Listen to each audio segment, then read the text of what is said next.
मध्य प्रदेश के खरगोन जिले में निमाड़ अंचल में बहने वाली नर्मदा नदी के किनारे पर गांव के गांव डूब गए और कई लोग गर्ज से बेघर हो गए।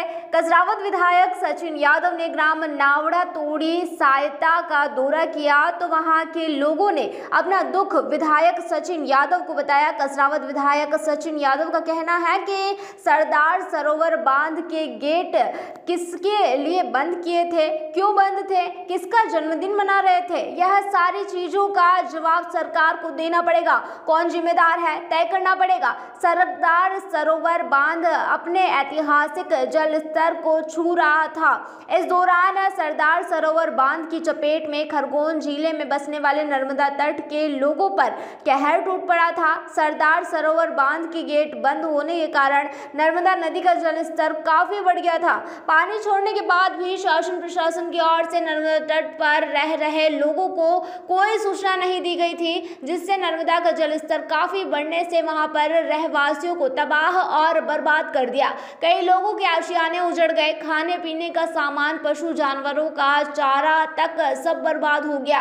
पूरे घर का हर सामान बाढ़ में बह गया है। जब हमारे संवाददाता अब्रार पठान ने कसरावत तहसील की ग्राम पंचायत नावड़ा तोड़ी सहायता में बाढ़ग्रस्त का दौरा किया तो वहां पर लोगों ने अपना दुख बताया। वहां पर लोग खुलेआम रहने को मजबूर हैं। सारे लोगों का सामान नर्मदा में आई बाढ़ के कारण बह गया।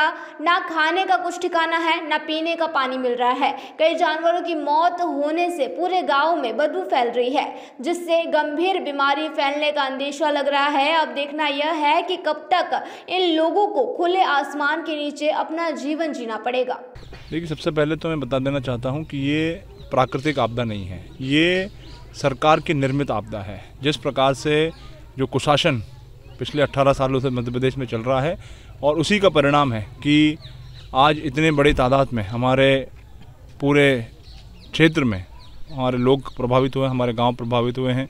उनके कई लोग घर से बेघर हो गए हैं, उनकी फसलें पूर्ण रूप से नुकसान बर्बाद हो चुकी हैं और शासन जो है पूरी तरीके से विफल होता हुआ नज़र आ रहा है। कोई पूर्व में कोई पानी डैम से पानी छोड़ने से पहले ना तो पूर्व में कोई सूचना दी गई। सरदार सरोवर का जो गेट थे, जो बांध के गेट थे, वो गेट क्यों बंद थे, ये एक सवालिया निशान है।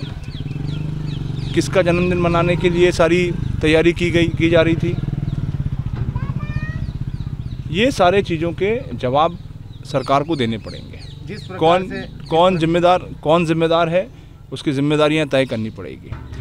इतनी बड़ी आपदा आई है, उस आपदा के बावजूद जो शासन और प्रशासन का जो रवैया है वो समझ के परे है और लगातार हम लोग गांव के लोग सारे लोग मिलकर के इस दुख की घड़ी में, संकट की घड़ी में लोगों को संबल प्रदान करने का हम लोग काम कर रहे हैं और जो व्यवस्थाएं लोगों को मिलना चाहिए, जो साधन मिलना चाहिए लोगों को, वो साधन उन लोगों तक नहीं पहुंच पा रहा है। हम लोग लगातार प्रशासन के लोगों के साथ संपर्क में हैं, लेकिन जो व्यवस्थाएं होनी चाहिए वो व्यवस्थाएं में भारी कमी हमको देखने को मिल रही है। देखिए, मैंने वही कहा कि जो पशुधन का नुकसान हुआ है, फसलों का नुकसान हुआ है, लोग घर से बेघर हो गए हैं, लोगों को समय पर भोजन नहीं मिल पा रहा है, ये सारी दिक्कतें, सारी परेशानियाँ हो रही हैं।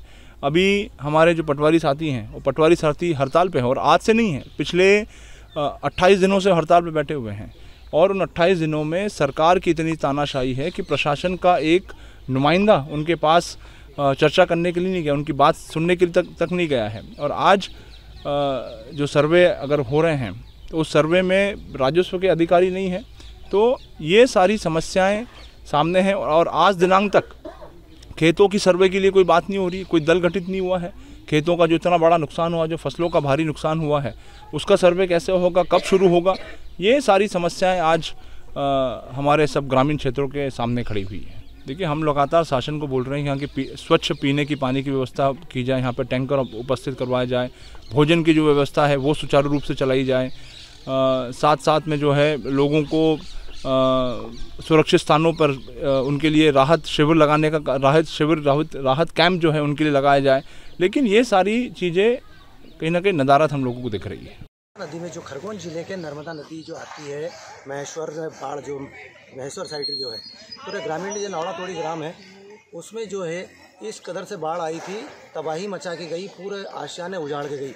एक ग्राम पंचायत सहायता की नावड़ा तोड़ी ग्राम है, इसमें पूरे घर बर्बाद और तबाह हो गए हैं। खाने पीने का सामान, न रहने की जगह, न ऊपर छत हैगा, कोई आशियानी नहीं है और न खाने की व्यवस्था है।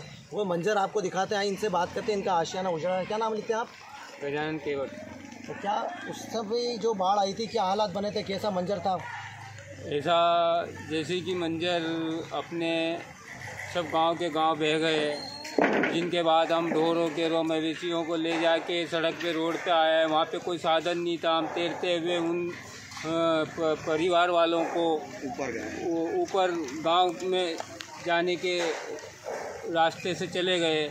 और हमारा सामान जो पूरा बर्बाद हो गया है? नहीं, हम संभाल नहीं पाए। हमको पता नहीं था कि खाने पीने का सामान भी खत्म हो गया। कुछ भी संभाल नहीं पाए हम। कुछ नहीं बचा। कुछ नहीं बचा। यह है ग्राम पंचायत नावड़ा तोड़ी के ये हालात बने हैं। पूरा गांव बर्बाद हो गया है, न खाने का न पीने का सामान है। खबर वाई साहब MP से अबरार पठान।